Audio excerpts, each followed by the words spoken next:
சீக்கிரம் வரப்போகிறவருமாகிய இயேசு கிறிஸ்துவின் பரிசுத்தமுள்ள நாமத்தில் உங்களை வாழ்த்துகிறேன், ஆசீர்வதிக்கிறேன்.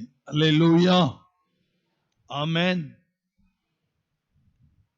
லூக்கா புஸ்தகம் 19ஆம் அதிகாரம்.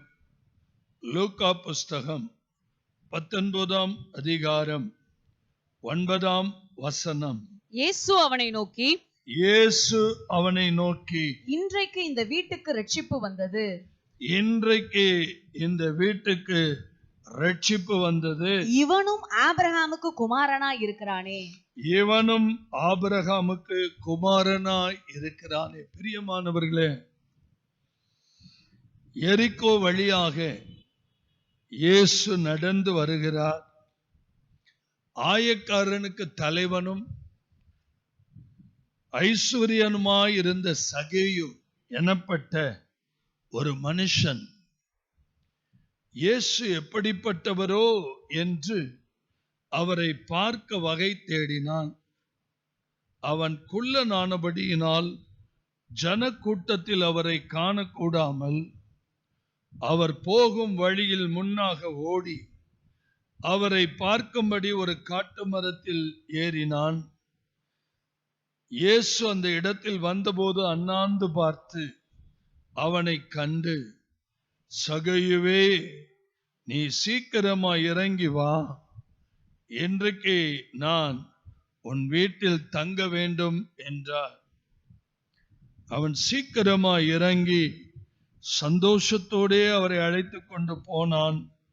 அதை கண்ட யாவரும், இவர் பாவியான மனுஷனிடத்தில் தங்கும்படி போனார் என்று முறுமுறுத்தார்கள். சகேயு நின்று கர்த்தரை நோக்கி, ஆண்டவரே, என் ஆஸ்திகளில் பாதியை ஏழைகளுக்கு கொடுக்கிறேன். நான் ஒருவனிடத்தில் எதையாகிலும் அநியாயமாய் வாங்கினது உண்டானால் நாளத்தனையாய் திருப்பி செலுத்துகிறேன் என்றான். இயேசு அவனை நோக்கி, இன்றைக்கு இந்த வீட்டுக்கு ரட்சிப்பு வந்தது. இவனும் ஆபிரகாமுக்கு குமாரனாய் இருக்கிறானே. அல்லேலூயா. இன்றைய நாளிலே உலகம் முழுவதும் கத்தோலிக்க கிறிஸ்தவர்கள், ட்ரெடிஷனல் சர்ச்சஸ், ஆர்த்தடாக்ஸ் சர்ச்சஸ், பாரம்பரியமான சபைகள் சாம்பல் புதன் என்று இந்த நாளை பல வருடங்களாய் கொண்டாடி வருகிறார்கள். பல வருஷங்களாய் ஒரு அர்த்தம் இல்லாமல் பஸ்கா இயேசு சிலுவையில் அறையப்பட்டு உயிர் தெழுதுகிற ஈஸ்டர் சண்டே வரைக்கும் ஒரு 46 நாட்களை முன்குறித்து ஈஸ்டருக்கு முன்பாக கிட்டத்தட்ட 6 வாரங்கள் கணக்கிட்டு லெண்ட் டேஸ், தவக்காலம் என்ற கத்தோலிக்க சபையிலும், பாரம்பரிய திருச்சபைகள் மற்ற ஆர்த்தடாக்ஸ் சர்ச்சில் டிஎல்சி, சிஎஸ்ஐ, இந்த சபைகளில் எல்லாம் இந்த நாட்களிலே லெண்ட் டேஸ், இந்த நாட்களிலே ஒருத்தல் காணிக்கை, ஒடுக்கம் காணிக்கை என்ற 40 நாட்களும்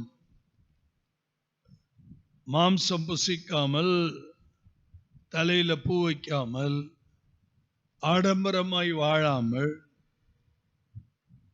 தியாகமாய் வாழ வேண்டும் என்று ஒரு 40 நாட்கள் ஒரு சாக்ரிஃபைஸ் பண்ணக்கூடிய ஒரு சுவாபத்தை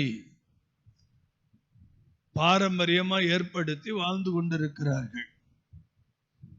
நல்ல கவனிக்கணும். இன்னைக்கு நிறைய கிறிஸ்தவர்கள் காலையில அவங்க தலையில கருப்பு கருப்பா பூசிட்டு போன இந்த பரிதாபத்தை பார்த்து இருதயம் கொஞ்சம் வலிச்சிச்சு. நம்ம இப்படித்தானே இருந்தோம் ஒரு காலத்துல. 36 வருஷத்துக்கு முன்னாடி நம்ம ஜீவியம் இப்படித்தானே இருந்தது. சில பேருக்கு அதுல அவ்வளோ ஆனந்தம், அவ்வளோ மகிழ்ச்சி, அவ்வளோ சந்தோஷம். நல்ல கவனிங்க. நான் இப்ப அதை பத்தி பேச விரும்பல. இப்படி கிறிஸ்தவம் இன்றைக்கு எங்கேயோ போயிட்டு இருக்குது. சரி, பாரம்பரிய சபைகள் இப்படி போயிட்டு இருக்குன்னா இன்றைய ஆவிக்குரிய திருச்சபைகளின் நிலைமை என்ன? இன்றைக்கு ஆவிக்குரிய திருச்சபையினுடைய வாழ்க்கை என்ன? ஆண்டவர் உண்மையாகவே இந்த கடைசி காலத்துல ஒரு முக்கியமான விஷயத்தை இந்த குடும்ப ஆசீர்வாதத்துல நான் வலியுறுத்த விரும்புகிறேன். நாம் தேவனோடு போர் செய்கிறவர்களாய் காணப்படக்கூடாது. ஆண்டவரை எதிர்த்து நிற்கிறவர்களாய் காணப்படக்கூடாது. ஆண்டவரை மறுதலிக்கிறவர்களாய் காணப்படக்கூடாது. 3 காரியம். 1, தேவனோடு போர் செய்கிறவர்களாய் காணப்படக்கூடாது. தேவனை மறுதலிக்கிறவர்களாய் காணப்படக்கூடாது. தேவனை விட்டு விலகுகிறவர்களாய், அவரை எதிர்த்து நிற்கிறவர்களாய் ஒரு நாள் நாம் காணப்படக்கூடாது. எந்த நேரத்தில் என்ன நடக்கும் என்று தெரியாது. நாம் பழைய ஏற்பாட்டு கிறிஸ்தவர்கள் அல்ல, புதிய ஏற்பாட்டு கிறிஸ்தவர்கள். இன்றைக்கு புதிய ஏற்பாட்டு கிறிஸ்தவத்துல, புதிய ஏற்பாட்டு திருச்சபையில இன்றைக்கு கர்த்தராகிய இயேசு கிறிஸ்து விலை மதிக்க முடியாத ஒரு ரட்சிப்பை நம்ம எல்லாருக்கும் கொடுத்திருக்கிறார். அதனாலதான் இந்த திருச்சபையில நம்ம எல்லாரும் என்ன செய்திருக்கிறோம்? உட்கார்ந்து இருக்கிறோம். ஒரு தனி மனிதனுடைய வாழ்க்கையில, இருதயத்துல ஒரு ஆசை, இயேசு எப்படிப்பட்டவரோ. நீங்க கொஞ்சம் இந்த காம்பவுண்ட் சுவரை தாண்டி வெளியில அநேகரை பார்க்கலாம். இயேசு எப்படிப்பட்டவர்? அநேகர் பதிலை சொல்லுவாங்க. ஆனா நீங்களும் நானும் இயேசு எப்படிப்பட்டவர் என்று இந்த சமுதாயத்துக்கு சொல்ல கடமைப்பட்டிருக்கிறோம். அல்லேலூயா. வேத வாக்கியம் சொல்லுது, ரட்சிப்பு கர்த்தருடையது என்று.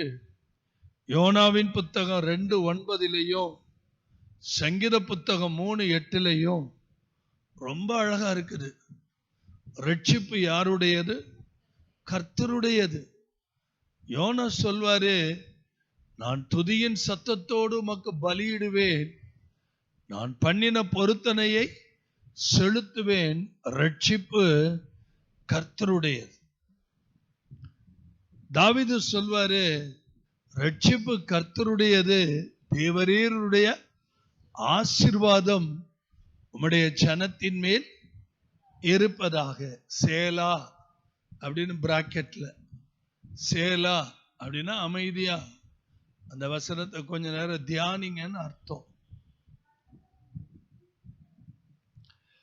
இன்றைக்கு நம்ம இந்த ரட்சிப்பை குறித்து நாமும் இந்த 40 நாட்கள் கிட்டத்தட்ட 10ஆம் தேதியிலிருந்து உபவாசம் வைத்திருக்கிறோம். ஏதாவது ஒரு நேரம், காலையிலேயோ மதியமோ ராத்திரியோ, நம்மால் முடிந்த வரைக்கும் கட்டாயமாய் நம்முடைய வாழ்க்கையில ஒரு மறுரூபம், தேவ சமூகத்துல ஒரு மறுரூபம் உள்ளவர்களாய் நம்ம மாற வேண்டும். ஏனென்றால் முக்கியமான ஒரு காரியம், தாவீது இந்த சங்கீதம் 3 எழுதும் போது 3ஆம் சங்கீதம் 1ஆம் வசனம் 2ஆம் வசனத்துல, என்னுடைய சத்துருக்கள் எவ்வளவாய் பெருகி இருக்கிறார்கள், எனக்கு விரோதமாய் எழும்புகிறவர்கள் அநேகர். அடுத்த வசனத்தில் அவர் சொல்றாரு, தேவனிடத்தில் அவனுக்கு என்ன இல்லை? ரட்சிப்பு இல்லை என்று என் ஆத்துமாவை குறித்து சொல்லுகிறவர்கள் அநேகராயிருக்கிறார்கள். அந்த சபைக்கு போயிட்டான், பைபிளை தூக்கிட்டு போயிட்டான், வசனங்கிறான், கர்த்தருங்கிறான், அவர்தான் தெய்வங்கிறான். காலங்காலமா நம்ம கும்பிட்டு வந்த தெய்வத்தை விட்டுட்டான். காலங்காலமா நம்ம ஆராதித்து வந்த கடவுளை விட்டுட்டான். பார்ப்போம் இவங்க முடிவெல்லாம் எங்க போய் நிக்குதுன்னு பார்ப்போம் அப்படின்னு ஒரு பெரிய கூட்டம் நம்ம மரணம் வரைக்கும் எதிர்பார்த்துக்கிட்டே இருக்குது. ஒரு கட்டத்துல ஒரு கூட்டம் அடங்கிருச்சு, ஒரு கட்டத்துல ஒரு கூட்டம் வெட்கப்பட்டு போயிருச்சு, ஒரு கட்டத்துல ஒரு கூட்டம் ஐயோ அவர்களோடு தேவன் இருக்கிறார் என்று அறிக்கை செய்ய ஆரம்பிச்சிருச்சு. ஒரு கட்டத்துல ஒரு கூட்டம் இன்னும் வேவு பார்த்து கொண்டுதான் இருக்குது. ஆனாலும் யார் என்ன செய்தாலும் இரத்தத்தால் கழுவப்பட்ட பிள்ளைகள், ரட்சிக்கப்பட்ட பிள்ளைகள், வேதத்தை அறிந்த பிள்ளைகள், கர்த்தரை தெய்வமாய் கொண்ட ஜனம் எந்த சூழ்நிலையிலும், எந்த நிலையிலும், எப்பேற்பட்ட நிலையிலும், எதுவானாலும் கிறிஸ்துவின் அன்பை விட்டு என்னை பிரிப்பவன் யார் என்று தைரியமாய் சொல்ல தெரியணும். அல்லேலூயா, அல்லேலூயா. ரோமர் புஸ்தகத்துல படிக்கும்போது கிறிஸ்துவினுடைய அன்பை விட்டு என்னை யாருமே என்ன பண்ண முடியாது, பிரிக்கவே முடியாது. யாராலையும் அந்த தெய்வீக அன்பை விட்டு வழிவிலக செய்யவும் முடியாது, என்னை தூரப்படுத்தவும் முடியாது. எத்தனை பாடுகள் வந்தாலும், எத்தனை நிந்தைகள் வந்தாலும், எத்தனை அவமானங்கள் வந்தாலும், எத்தனை சோதனைகள் வந்தாலும், 8ஆம் அதிகாரத்துல 36 இருந்து 39 வசனங்களை படிச்சா கிறிஸ்துவின் அன்பை விட்டு நம்மை பிரிப்பவன் உபத்திரவமோ, வியாகுலமோ, துன்பமோ, பசியோ, நிர்வாணமோ, நாசமோசமோ, பட்டயமோ, இவை எல்லாவற்றிலேயும் நாம் நம்மில் அன்பு கூறுகிறவராலே முற்றிலும் ஜெயம் கொள்ளுகிறவர்களாய் இருக்கிறோம்.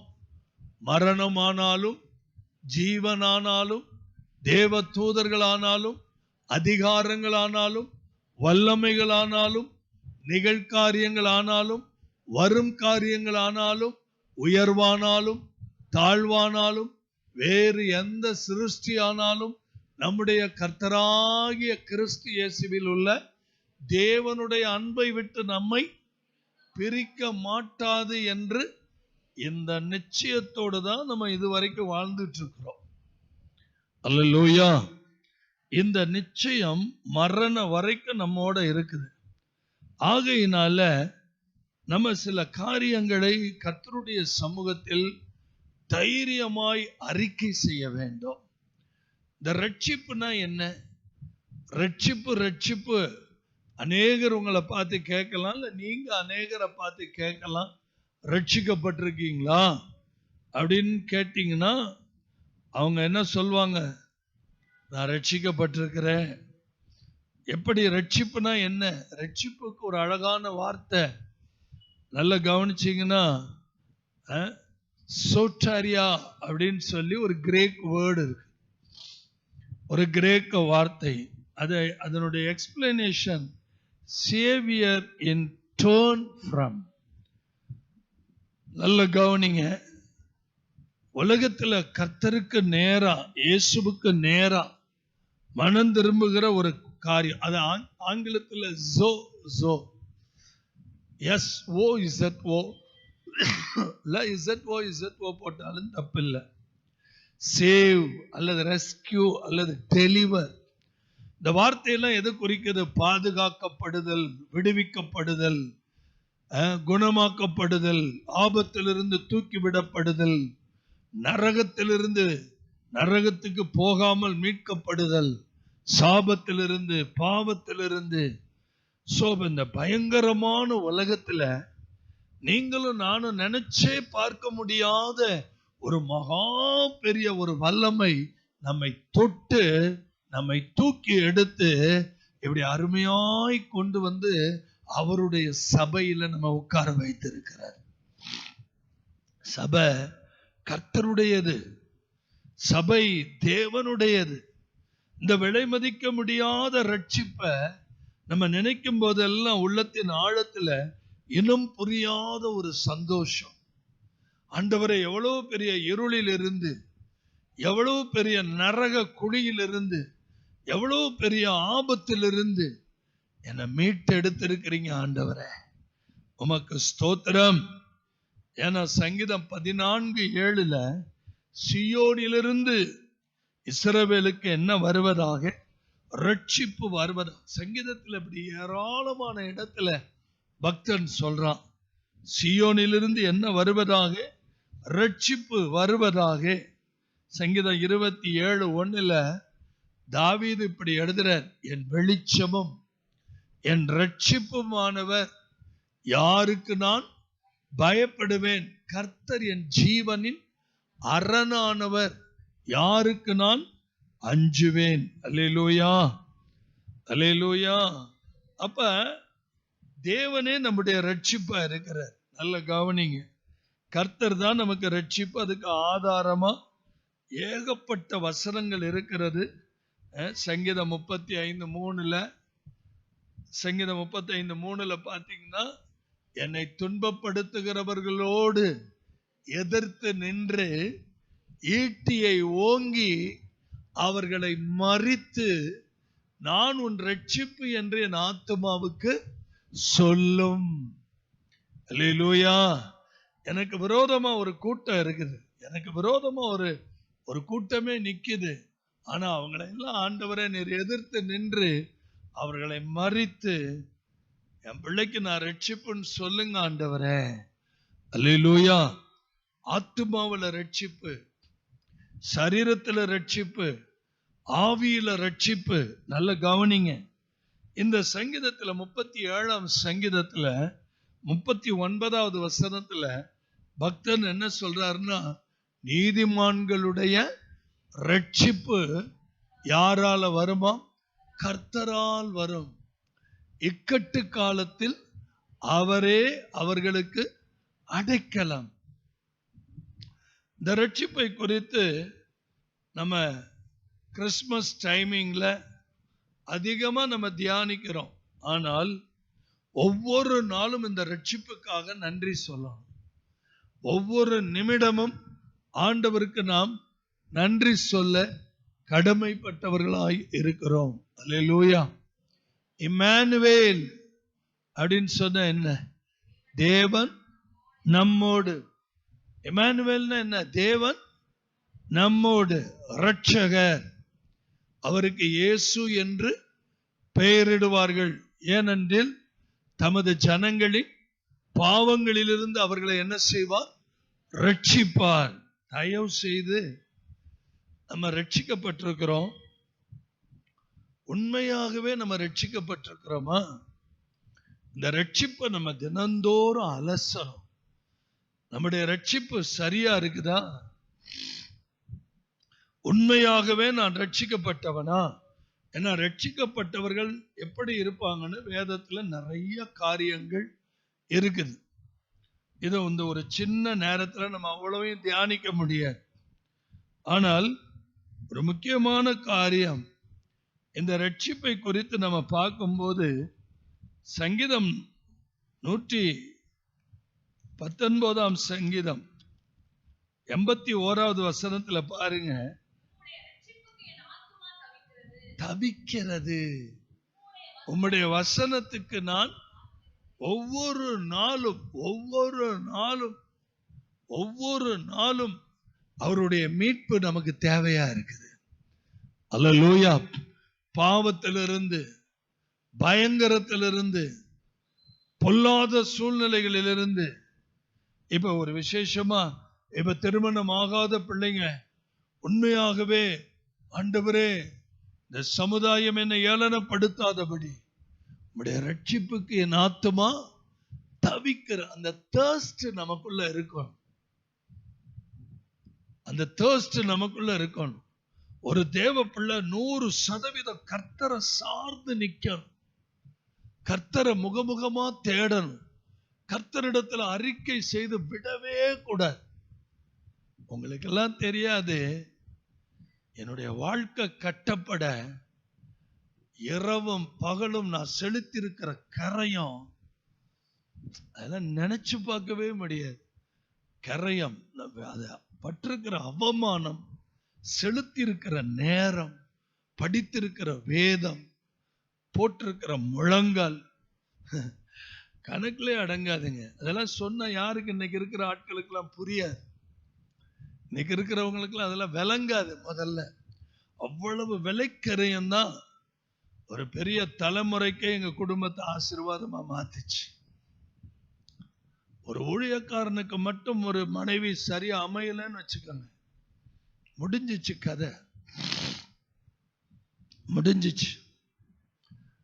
ஒரு ஊழியக்காரன் ரொம்ப ரொம்ப முக்கியம். அவனை நம்பி ஒரு பெரிய சந்ததியே இருக்குது. அல்லேலூயா. வெளியில பார்க்க எல்லாரும் அழகாத்தான் இருக்கிறாங்க, வெளியில பார்க்க எல்லாரும் நல்லவங்களா தான் இருக்கிறாங்க. எத்தனை பேருக்கு அந்த பரிபூரணமான ரட்சிப்பு இருக்குதுன்னு தெரியல. எத்தனை பேருக்கு அந்த ரட்சிப்பின் குண அதிசயம் இருக்குன்னு தெரியல. ரொம்ப வெட்கப்பட வேண்டிய ஒரு நிர்பந்தமான நிலைமை. வேத புத்தகம் சொல்லுது 119 123 என்ன அழகா இருக்குது பாருங்க. உமது ரட்சிப்புக்கும் உமது நீதியின் வார்த்தைக்கும் காத்திருக்கிறதினால் முழங்காலே நின்று வேதத்தை படிச்சேன். ஒரு அற்புதம் செய்யுங்க ஆண்டவரே. சங்கீதம் 119 வாசிக்க விரும்புகிறேன். 155வது வசனத்துல ரட்சிப்பு அவர்கள் உமது பிரமாணங்களை, நல்ல கவனிங்க. இன்னைக்கு ஏன் அநேகர் ரட்சிக்கப்படாம இருக்கிறாங்கன்னா அதுதான் காரணம். ஆனா 62:1 சங்கீதத்துல தேவனை நோக்கிய ஆத்துமா அமர்ந்திருக்கிறது அவராலே. 62:1 சொல்றாரு பாருங்க, என் ரட்சிப்பு. 62:2 பாருங்க, அவரே என் கன்மலை, என் ரட்சிப்பும். நான் அதிகமாய், நான் சபையில இருக்கிறேன், கர்த்தரை நேசிக்கிறேன், யாரும் அசைக்க முடியாது. அல்லேலூயா. அந்த 62:6 பாருங்க, கன்மலை, என் உயர்ந்த அடைக்கலம். 7ஆம் வசனத்துல பாருங்க, என் மகிமை, பலனான என் கன்மலையும் தேவனிடத்தில், தேவனுக்குள். அல்லேலூயா. சந்தோஷமா அல்லேலூயா சொல்வோமா? இந்த காரியங்களை எல்லாம் நம்ம தியானிக்கும் போது நான் கண்ணீரோடு ஒரு காரியம் நான் சொல்ல விரும்புறேன். ஒரு ஆயக்காரனுக்கு தலைவன், பிரைஸ் தி லார்ட், ஐஸ்வர்யவான். நல்ல கவனிக்கணும். அவனுக்குள்ள இருந்த ஆசை, தோஸ்ட் என்னங்க? இயேசு எப்படிப்பட்டவரோ. இன்னைக்கு உண்மையாகவே முழு வேதாகமத்தையும் படிக்கிற எத்தனையோ கிறிஸ்தவர்கள் இருக்கிறாங்க. நம்மை போலவே உபவாச ஜபம், இரவு ஜபம், வேதாகம கூட்டம், தியான கூட்டம், இப்படிலாம் தியானிக்கிறவர்களும் எழும்பிட்டாங்க. ஆனாலும் அவர்கள் வழி நடத்துதல் ஆச்சரியமா இருக்குது. ஒரு குருவானவர் சொல்றாரு, எனக்கு இயேசுதான் தெய்வம்னு தெரியும், நான் அதை மக்களுக்கு சொல்றேன். அதே நேரத்தில் புனிதர்களை பற்றியோ, மாதாவை பற்றியோ, விக்கிரகங்களை பற்றியோ நான் பகிரங்கமாய் சபையில பேசினால் அவ்வளவுதான், நான் வெளியேற்றப்படுவேன். ரொம்ப கத்தோலிக்கத்துல இன்னைக்கு ரொம்ப பிரபலமா இருக்கிற ஒரு குருவானவர் சொல்றேன், ஒரு காரியம், நிறைய பேருக்கு இயேசுதான் தெய்வம்ங்கிறது இப்ப நல்லாவே தெரியும், ரட்சிப்பு அவரால் மட்டும்தான் அப்படிங்கிறது தெரியும், மீட்பு அவரால் தான்ங்கிறது தெரியும்.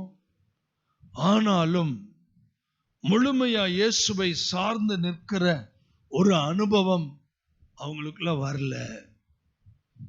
நம்ம சபையவே எடுத்துக்கங்க, வெளியில எல்லாம் போக வேண்டாம், நம்ம சபையவே எடுத்துக்கங்க. நம்ம சபைக்குள்ள இருக்கிறவர்கள் அதுவும் குறிப்பா அந்த முதல் ஆராதனையை பார்த்தீங்கன்னா மனசு அப்படியே வலிக்கும். பிரசங்கம் முடிஞ்சு கீழே வந்து உட்காரும் போது அப்படியே இருதய வலியோட தான் நான் வந்து உட்காருவேன், வேதனையோட தான் உட்காருவேன். அப்படி தூங்கிட்டு இருப்பாங்க பாருங்க. மனசாட்சியை வித்துட்டு நான் கேட்கிறேன், எதுக்கு சபைக்கு இது மாதிரி? நம்ம சபை இல்லவே இல்லை. ஆரம்ப காலத்திலிருந்து இப்படி நான் சபையை வளர்க்கவே இல்லை. இது கொடூரமான கடைசி காலம், இது கொடூரமான காலம்.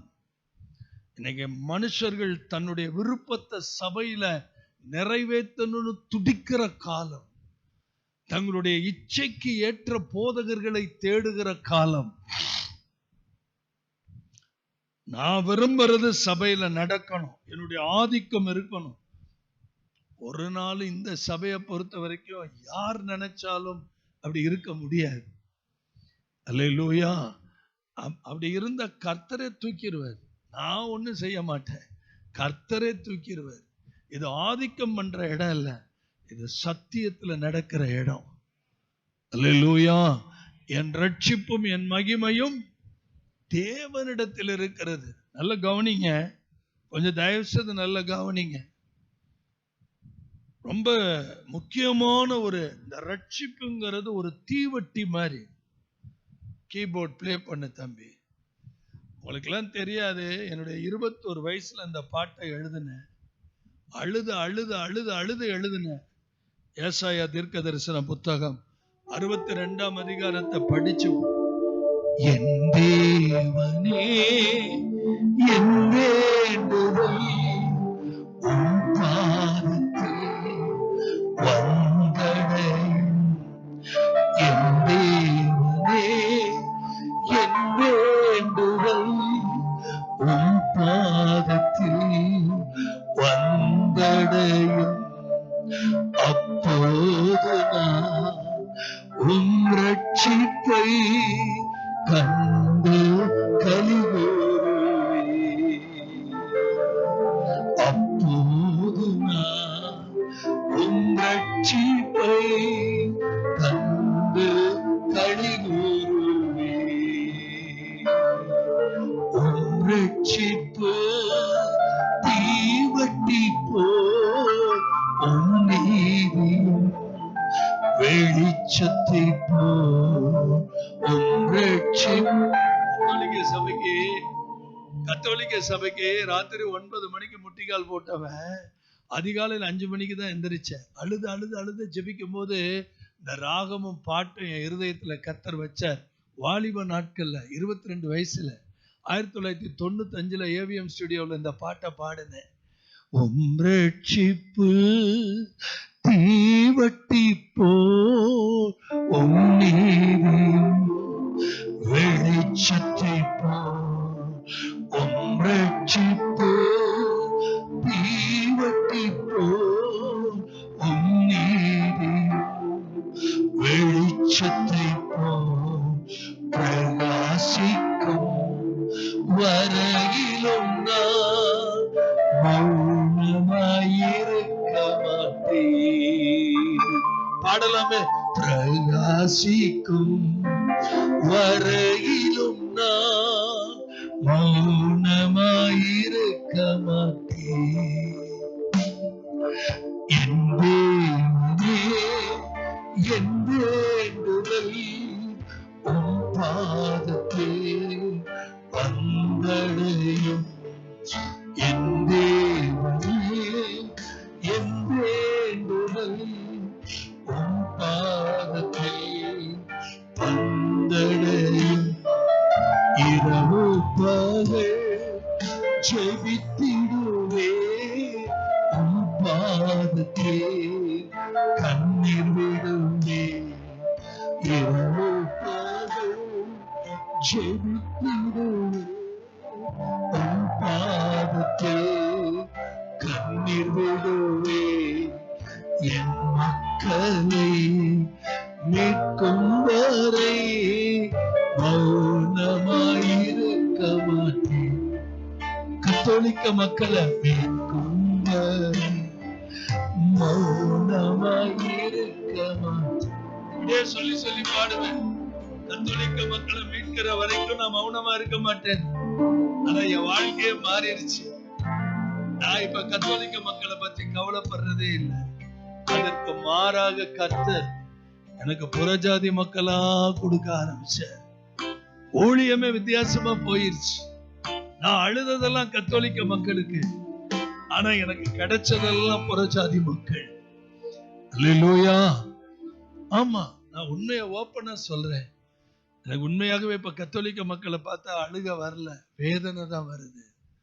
சோ இந்த கடைசி காலத்துல நம்ம குடும்பத்துல இருக்கிறவங்களுக்கே பாருங்க, எல்லாருக்கும் தெரியும் இயேசுதான் தெய்வம், நல்லா தெரியும். இயேசுதான் தெய்வம்னு தெரியும்.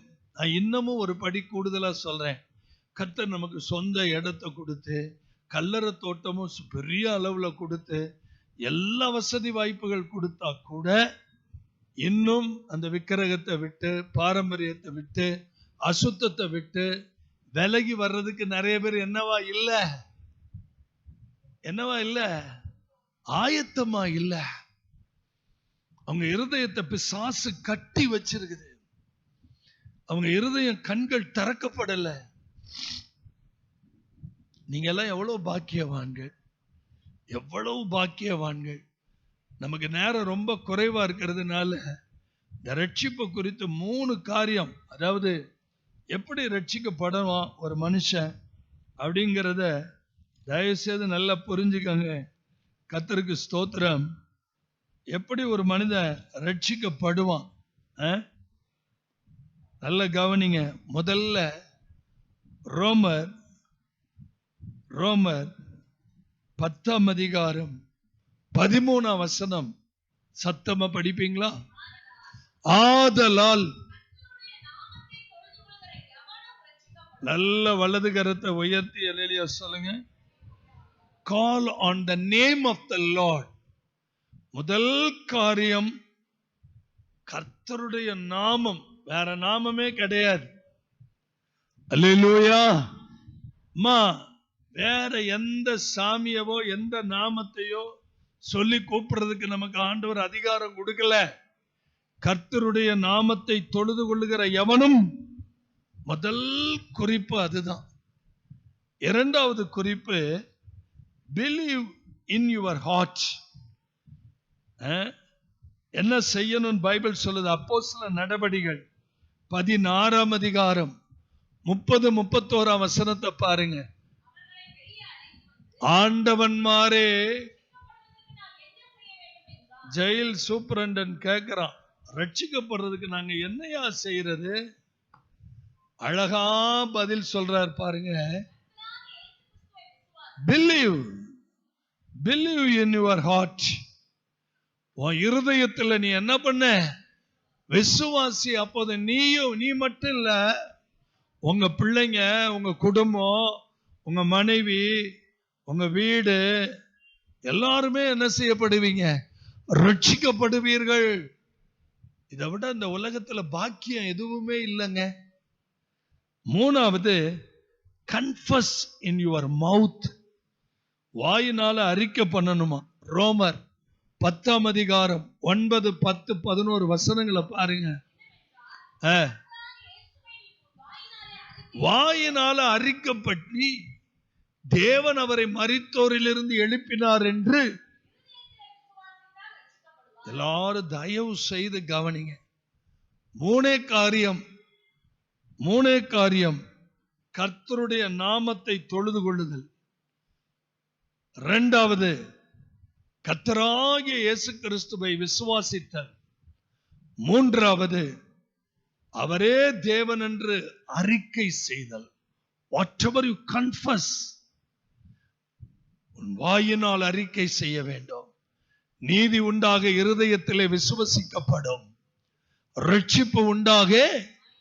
தயவு செய்து இந்த மூணையும் மறந்துடாதீங்க. திரும்ப சொல்றேன்.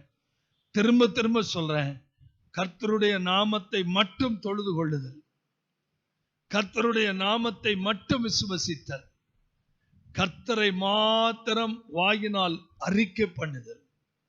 இதை தவிர நமக்கு வேற காரியமே கிடையாது ரட்சிப்புக்கு. அல்லேலூயா. சந்தோஷமா அல்லேலூயா சொல்வோம். இப்ப நமக்கு இருக்கிற ஒரு 5 மினிட்ஸ்ல உங்களுக்கு நிறைய வசனங்கள் சொல்லிட்டேன். நம்ம ஹோல் பைபிள்ல நியூ டெஸ்டிமெண்ட்லயே கர்த்தராகிய இயேசு கிறிஸ்துவை பாருங்க. யோவான் 3:16 தேவன் தம்முடைய ஒரே பேரான குமாரனை விசுவாசிக்கிறவன் எவனோ அவன் கெட்டு போகாமல் நித்திய ஜீவனை அடையும்படிக்கு அவரை தந்தருளி இவ்வளவாய் உலகத்தில் என்ன செய்தார்? தயவு செய்து ஒரு 2 நிமிஷம் நல்ல கவனிங்க.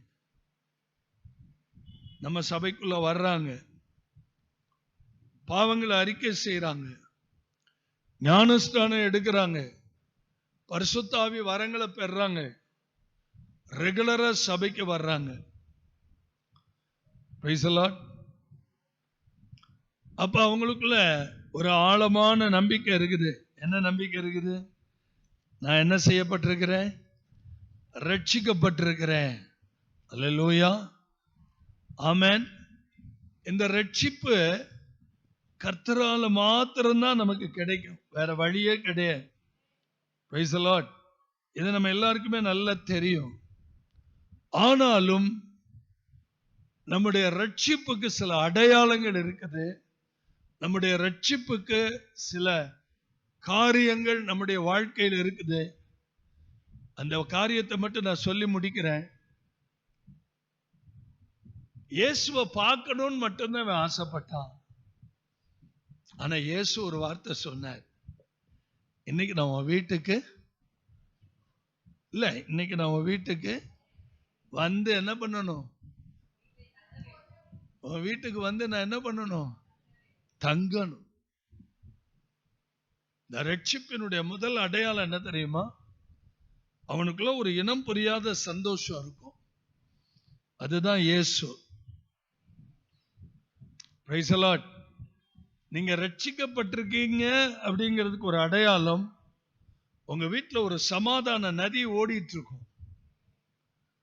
ஒரு இனம் புரியாத சந்தோஷம் உங்க வீட்டுக்குள்ளே இருக்கும். அந்த சந்தோஷத்தை யாருமே எடுக்க முடியாது. Praise the Lord. நான் சொல்றது உங்களுக்கு புரியும் நினைக்கிறேன். உங்களுக்கு புரியும் நினைக்கிறேன். அப்ப ஆண்டவர் சொல்றாரு, அவனை கண்டு சகைவே சீக்கிரமா இறங்கி வா. இன்னைக்கு நான் உன் வீட்டுல எல்லாருக்கும் இந்த ஒரே பதில் தான். அத்தனை பேருக்கு இந்த ஒரே பதில் தான். ரட்சிக்கப்பட்டோம் அப்படிங்கிறதுக்கு ஒரு ஆழமான அர்த்தம், நமக்குள்ள இயேசு தங்கி இருப்பார். நமக்குள்ள இயேசு எப்படி இருப்பார்? இயேசு தங்கி இருக்கிற போது ஒரு மனுஷன் எப்படி இருப்பான்? நீங்க சொல்லுங்க. பெரும் சந்தோஷமா? இயேசு ஒரு மனுஷனுக்குள்ள தங்கி இருக்கும் போது the spiritual principles, ஒரு ஆவிக்குரிய ஒழுக்கம், ஆவிக்குரிய ஒழுங்குகள் ஆட்டோமேட்டிக்கா அவனுக்குள்ள செயல்பட்டுக்கிட்டே இருக்கும். யாரும் அவனுக்கு போதிக்க வேண்டியதெல்லாம் இல்லை. the anointing teaches you. அபிஷேகம் உங்களுக்கு போதிச்சுக்கிட்டே இருக்கும். உள்ளுக்குள்ள ஒருத்தர் இருக்கார், அவர் சொல்வார், இப்படி நட, இப்படி நடக்காத, இதை செய், இதை செய்யாத, பாஸ்டர்கிட்ட போய் இதை சொல்லு, இதை சொல்லாம இருக்காத, இதை மறைக்காத, இதை தைரியமா துணிகரமா செய்யாத, அவருடைய நாலேஜ் இல்லாம நீ இதை பண்ணாத. அவர் நம்முடைய போதகர், அவர் நம்மை வழிநடத்துகிறவர், கர்த்தர் நமக்கு கொடுத்த மெய்ப்பர். அவருடைய பிரசன்ஸ் நமக்கு ரொம்ப இம்பார்ட்டன்ட். அவரை நம்ம விட்டு விரோதமா விலகி இருக்கிறது நல்லதில்லை.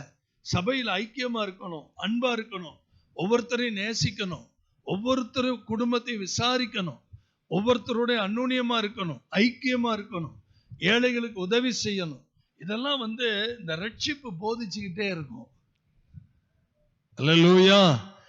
இதெல்லாம் யாருமே சொல்லி கொடுக்க வேண்டிய அவசியமே, இந்த ரட்சிப்பே சொல்லும், இதை பண்ணாத, இங்க போகாத. ஆட்டோமேட்டிக்கா அந்த ரட்சிக்கப்பட்டவனுக்கு பாவம் செய்ய பயம் வரும், தவறு செய்ய என்ன வரும்? ஒரு பயம் வரும். கர்த்தரை விட்டு விலக ஒரு பயம் வரும். பாருங்க, இன்னும் உங்களுக்கு புரியுற மாதிரி சொல்லவா? ஒன்லி த பிரசன்ஸ், தேவனுடைய பிரசன்னை இருக்கும்போது ஆட்டோமேட்டிக்கா நம்ம கக்கிடுவோம். என்னென்ன கக்கறாம் பாருங்க, என்னென்ன கக்கறாம் பாருங்க. 6வது வசனத்தை பாருங்க. 6வது வசனம். இங்க பாருங்க, முதல்ல என்ன வந்துருச்சு? அதாங்க பாத்திரர் முத வரி எழுதுனேன். ரட்சிப்பின் சந்தோஷம் தந்தீரையா ரட்சண்ய. எல்லாமே சங்கீதத்துல இருக்கு. ரட்சணிய பாடல்கள்னு இருக்கு, ரட்சிப்பின் சந்தோஷம்னு இருக்கு. உங்களுடைய ரட்சிப்பின் சந்தோஷத்தை எனக்கு தந்து உற்சாகமான ஆவி என்னை தாங்கும்படி சங்கீதம் 51ல வருது. நல்ல கவனிங்க. முதல்ல வர்றது சந்தோஷம். அடுத்தது என்ன நடக்குது பாருங்க.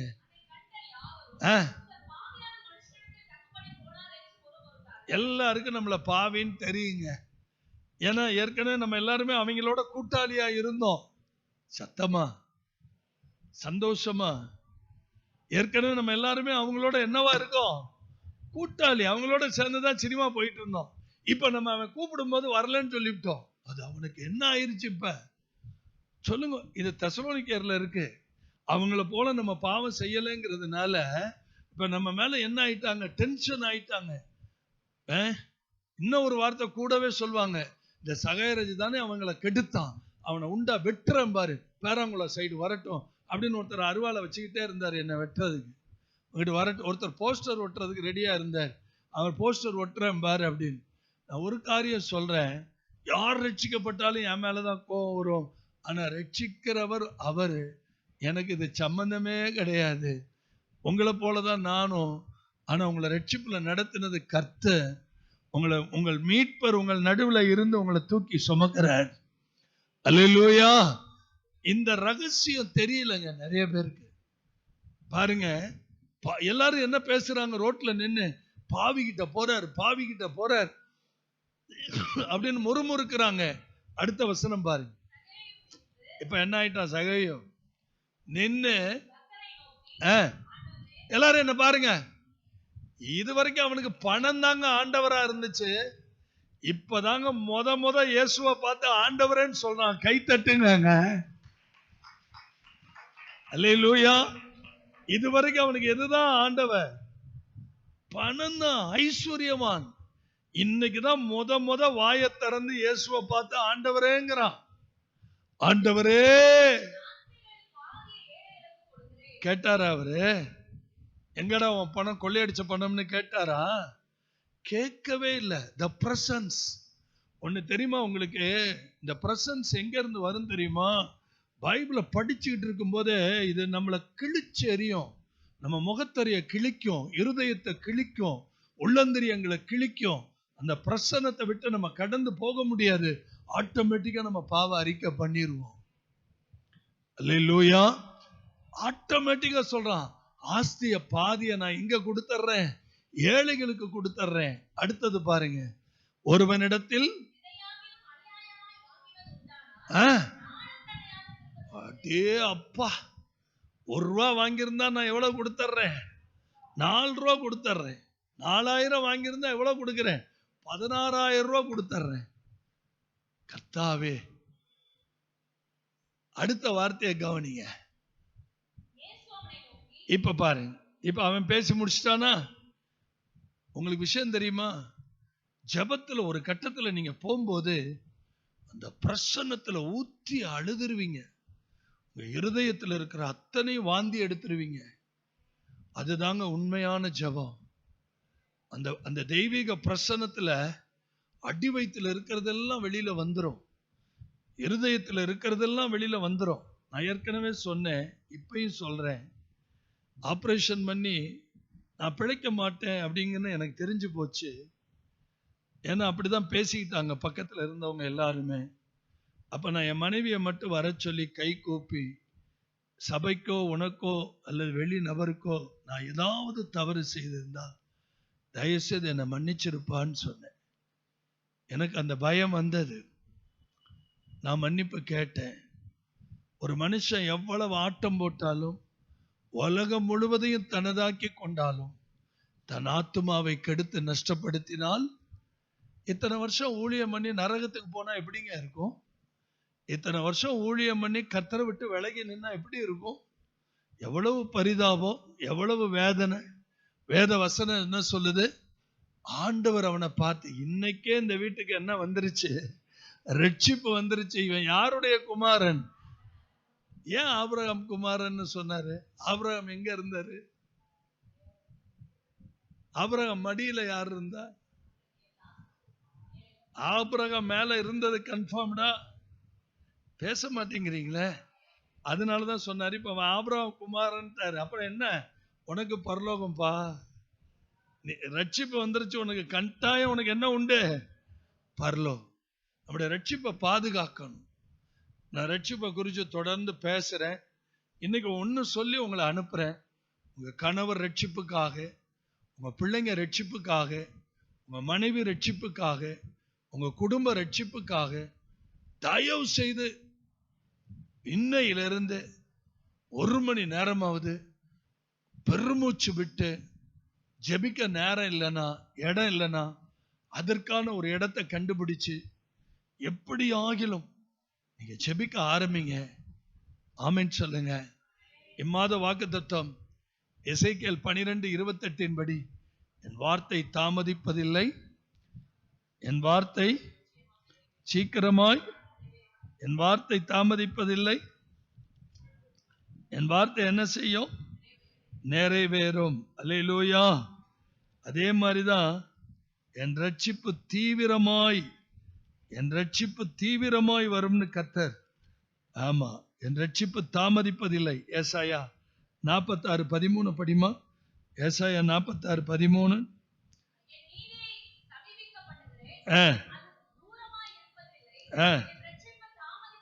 என் ரட்சிப்பு என்ன செய்யறதில்லை, தாமதிப்பதில்லை. நான் சீயோனில் ரட்சிப்பையும் இஸ்ரவேலுக்கு என் மகிமையையும். இங்க பாருங்க, பாவத்திலிருந்து, சாபத்திலிருந்து, நரகத்திலிருந்து, உபத்திரவத்திலிருந்து, இக்கட்டுகளிலிருந்து, சத்துருக்களிடத்திலிருந்து, மனிதர்களிடத்திலிருந்து பாதுகாக்கிறார், விடுவிக்கிறார், ரட்சிக்கிறார், குணமாக்குகிறார், உங்களை ஆசீர்வதிக்கிறார், உங்க குடும்பத்தில் உங்களை தூக்கி எடுக்கிறார். பயப்படாதீங்க, இந்த ரட்சிப்பை மட்டும் பிடிச்சுக்கங்க. ஆமென். என் வாழ்க்கையில 21 வயசுல இயேசுவை ஏற்றுக்கொண்டேன். இன்னைக்கு 61 வயசு. இன்னைக்கு 40 ஆண்டு காலம். என் சொந்த பந்தம்லாம் என்ன தெரியுமா சொல்றாங்க, என் உடன் பிறந்த சகோதரி என்ன சொல்றாங்க தெரியுமா, இத்தனை வருஷம் உன்னால எப்படிப்பா அந்த வேதத்தை எடுத்து நிக்க முடியுது அப்படியே கேட்கிறாங்க. என்னுடைய சகோதரி கேட்கிறாங்க, என் உறவுகள் கேட்கிறாங்க, எங்க அண்ணன். அதாங்க, நீங்க பட்ட பாடுகளுக்கெல்லாம் ஒரு மகுடம் சூட்டுற மாதிரி கர்த்தர் ஒரு நாளை நியமிச்சிருக்கிறார். எல்லாருக்கும் ரட்சிப்பு தாமதிப்பதில்லை. அதை நீங்க விடாப்பிடியா நீங்க செய்யணும்.